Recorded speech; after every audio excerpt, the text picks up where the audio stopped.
ஷேய் விஷ்ணு பிரம்மா எல்லா புறம்போக்கு பூரா சீக்கிரமாக புறம்போக்காக கையெழுத்து போட்டு போர்வீலரை தூக்குவான். வந்தவொடனே கிராமத்தில் ஆள் நிறையா இருக்காங்களா, அந்த சாணியை போட்டிருக்காங்களா, நம்ம போய் சாப்பிட்டு வந்துடுவோம்னு சாப்பிட வரான்.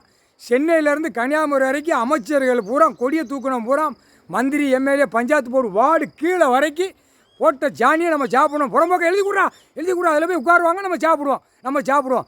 இவ அப்பா விட்டு இடம் இல்லை, ஆத்தா விட்டு இடம், கொண்டாட்டி விட்டு இடமால ரெண்டாராவளி புறம்போக்கு முக்கால் சத்தியம் போட்டாச்சுடா.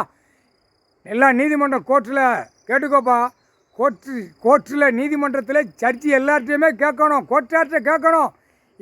இவன் என்னவன் புறம்போக்கு, இவன் படைக்கிறது யார்? அப்போ இவன் தான் படைக்கானா? அந்த கேள்வியில் வரும். இப்போ நசுக்கி விட்ருவார். இப்போ வேகத்தில் வராரு. ஆனால் உள்ளே மாட்டி தூக்கணுங்கார். அதுக்கு தான் பார்த்துக்கிட்டு இருக்காரு. உள்ளே மாட்டி உள்ளே தூக்கணும் அப்படிங்காரு. புரிஞ்சுக்கோங்கப்பா. எல்லா கணக்கும் உள்ளே ஏறுது. கவர்மெண்ட்டு பூரா வேளாக்குறோம், பூரா வழக்கு லட்சக்கணக்காக உள்ளே ஓடுது. டெல்லியிலேருந்து தமிழ்நாடு வரைக்கும் பூரா கவர்மெண்ட் வேளாக்குறோம், பூரா கையெழுத்து போட்டு நாசம் பண்ணி வச்சுருக்கான். அதுதான் எழுத்து வராரு. அடுத்து அரசியல்வாதி டெல்லியிலேருந்து தமிழ்நாடு வரைக்கும் கோடிக்கணக்கு மேலே உள்ளே வழக்காடுது. இவனுகளை நச்சு தூக்கணும்ட்டார். அடுத்து 2ஆம் நம்பர் வியாபாரம் பார்க்குறோம் போகிறோம் பூரா உள்ளே வழக்காடுது.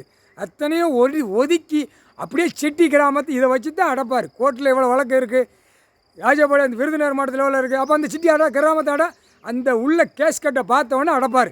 அது எல்லாம் கணக்கு எடுத்து இப்போ அடைச்சிருவார். அடைச்சி விட்டுட்டு சிட்டி கிராமத்தை நச்சு விட்டுரும்ட்டார். இன்றைக்கி திங்கக்கிழமை போட்டார்.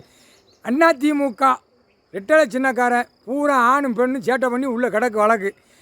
டிஎம்கே மாடலுங்க இல்லை, அந்த மாடல் இப்போ கன்னியாகுமரி டு சென்னை மெட்ராஸ்லேருந்து மாடலாக இருக்கான்.